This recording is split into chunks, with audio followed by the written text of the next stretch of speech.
Hey, what's up guys, Crazy here, back with some more H2, and in this video I'm going to bring you guys all of the currently available arcs in this game, which at the time of making this video would be precisely 13, also counting the couple story related ones as well. Of course, as you may or may not know, you'll want to discover these arcs as early as possible, as they unlock most, if not all of the weapons and abilities in the game, and the more of those you have, the more efficient you will be at killing enemies. Anyway, you encountered the first arc right in the tutorial, so you can't miss this. That is why I'm not gonna stay over it too much, but this is when you will learn the dash ability, which is extremely useful at dodging enemies as well as projectiles. Moving on, as soon as you finish the tutorial though, the map opens up as well as 3 arcs being shown on it by default, so I suggest moving on to these as soon as you can before even moving on to the first mission. So just head up north to the first one, and the closest one will be the Junker's Pass arc in the Twisting Canyons region towards the center,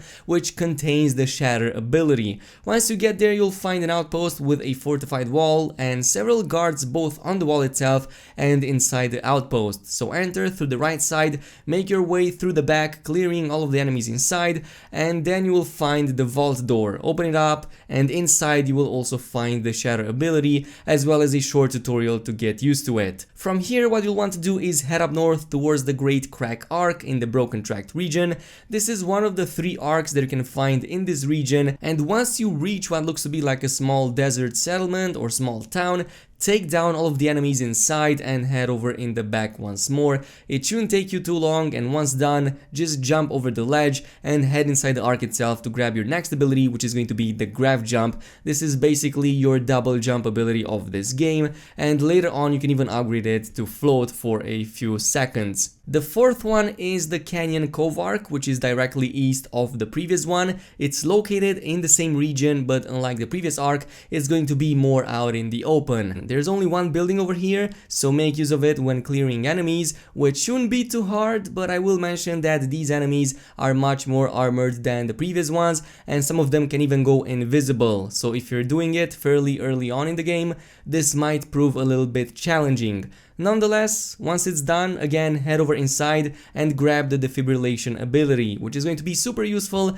as every few minutes you can use this ability to basically resurrect yourself when you would otherwise get downed. From this point you should have probably finished all of the beginning arcs, which means you can now head over to your first mission, where you will meet John Marshall for the very first time. He is one of the 3 main characters you will need to complete projects for in this game, and the first mission for him will require you to go into the town sewer system. Not long after entering the sewer though, you will find your next arc, which was the second and only other arc I was able to find inside a mission, with the exception of the tutorial one. This one rewards you one of the best weapons in the game, and probably the best one early on, which is of course the combat shotgun, so very useful even in the mission that lies ahead. Coming up at number 6, we have the Earth Scar arc, located in the north of the Torn Plains region on a hillside. The area is fairly open, which means that enemies are easy to take on. There's also a ton of them, so clear them out, climb the hill towards the arc itself, and also grab the ability that lies inside of it, which is the Slam ability. This is probably my favorite of all of the abilities in the game, and you can easily one-shot even the toughest enemies when fully upgraded, well, with the exception of giants, but outside of that, it works on pretty much everything. Towards the southeast of this arc, in the center of the same region, there's another arc called the Strongbox. Unlike all of the arcs thus far, this one is inside of an actual city. You will need to navigate the main streets, which is only one way towards the arc, clear enemies ahead, and in the back you will find the arc once more, which holds the smart rocket launcher. Finish the tutorial and be mindful of the enemies that spawn once you get out, but with the new rocket launcher it should be really easy for you to clear out all of the enemies that have now spawned after clearing the arc itself, and it's also a very cool weapon to begin with. The final arc in the Broken Tract region I was talking about a few points ago is going to be the Spike Wind arc in the western part of this area. It's located on the top of a large hill, so approach it from the road coming from the east if you want to get on top. This is again an open area with just one building, but there's also going to be a giant enemy there that can quickly damage you and even down you if you're not too careful. Luckily enough, all of the enemies in that area will be fighting each other, so you can take advantage of this and try to take down the big guy first and then move on to the smaller ones afterwards. If you can toss any kinds of explosives, you can add that big enemy, including the previous acquired rocket launcher. Inside the ARK you will find the barrier ability, which is a shield that neither you nor the enemies can shoot through, so if you want to shoot somebody you need to exit cover and shoot back. It's pretty much like a wall, but you can deploy it whenever you want to and even take it back whenever you want to. At number 9 we have the Dally Pipe ARK, located in the swamps of the SHROUDED wetlands, very close to an abandoned city. There's not much here outside of a big boss enemy guarding the door and a few jumpers alongside, so use the previously earned rocket launcher to take him down, but anything works really, and once the area is clear you can open the door and grab the rush ability, and this is even faster than the sprint ability, and at some point if you upgrade it you can even become invisible while using it, so definitely very useful early on. From here what you'll want to do is head up north in the same SHROUDED wetlands region towards your next vault, which is the Dank Catacombs. There's a bunch of houses here with a ton of enemies on the rooftops and in the back, so be careful not to stay in the open for too long, but once it's done the vault is yours alongside with the Firestorm revolver, and despite being just a revolver I found this one to be very powerful, and it's also very cool with the finger snapping that sets enemies on fire. Moving on to number 11, we have the Shrouded Vault ARK, located in the Dune Sea in the most eastern corner of that region, and this is probably going to be the most lengthy ARK in terms of time spent to unlock it because it's not immediately accessible to you. What you need to do here in order to open the door is to first deactivate 2 substations connected to it, and one substation is located directly south of the main ARK while the other one can be found towards the east side of it, but you can see those massive pipelines leading back to them, so it's really easy to follow this.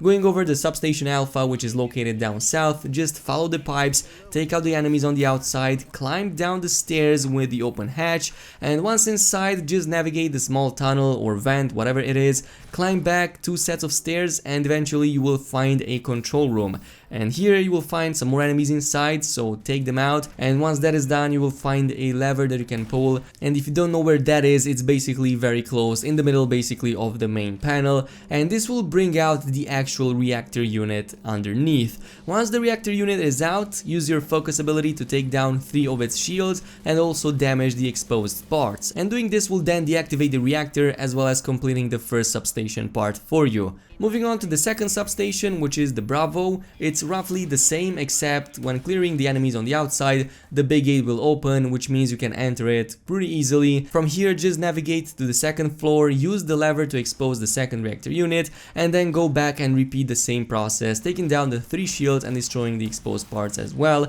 And once this is done and the game prompts you with the message saying that both of the substations have been deactivated, this means that the main vault door is now accessible and you're ready to move on to the vault itself. So go back to the main door once again, open it, make your way through the enemies towards the elevator in the back, and once in the underground activate the final panel, which means that the vault will start descending on the platform. Again, clear the second round of enemies, and once that is done just open the vault and take the charge pulse cannon that lies inside. Unlike other weapons, this one does not actually require reloading, and instead it has a heat meter the more you shoot with it, and it also deals more damage as it heats up. The final 2 ARKs left are all located in the Wilds region, all the way up north on the map. The closest one to you will be obviously the Needle Falls ARK, located in the southwestern part of the area on a big rock / platform, so you might want to fly up there to reach it. Clearing the enemies is super fast as there's only a few guarding it anyway,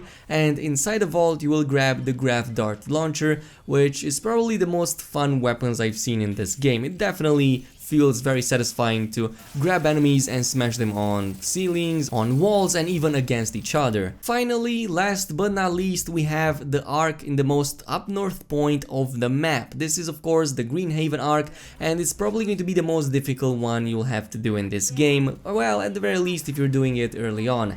It's not that it spawns a huge amount of enemies that is the problem, but it's actually the fact that there's a huge Cyber Crusher boss that jumps in soon after you land, so you need to take that one down, but I first suggest clearing out the smaller enemies and then leaving the boss as the main course. There's a few mechanics about it that you need to learn because it can be invulnerable if you don't know what you're doing. First, it has mainly 3 types of attacks. A pulse charge, which you'll see with a bright light focusing on his shoulder mounted cannon. You can easily dodge it with your dash. A laser beam from his only eye, which is almost instant, so be careful with that. And finally, a charge slam that can knock you really good, but again, dodging is going to be your best way to do this. The beast itself has multiple phases, and at first you will need to damage down its blue shields up until it kneels, and you can move on to his back to damage the exposed batteries. They only get exposed once you put it in its knees, and it doesn't happen otherwise, so be careful with that. Repeat this process until both of the batteries on his back are destroyed, and once that is done, his actual HP will be revealed and you'll be able to take him on really easily. My suggestion here is to use a combination of rocket launchers, grenades, as well as the charge pulse cannon to deal more damage. It's definitely very effective both against the beast itself and the batteries on his back. Once it's down, you're free to grab the hyper cannon inside the ARK that is in the middle of the area, and this weapon looks absolutely amazing. It deals tremendous amounts of damage and even more so can pierce multiple enemies at the same time, making it the highest damage dealing weapon probably before the BFG 9000. I've tested it out and it truly makes you feel OP as you can pulverize almost anything instantly. And this pretty much concludes today's list of all of the currently available ARKs in the game, as well as most, if not all of the abilities and weapons. As always, a thumbs up and a subscribe would be super appreciated, and I will see you guys next time.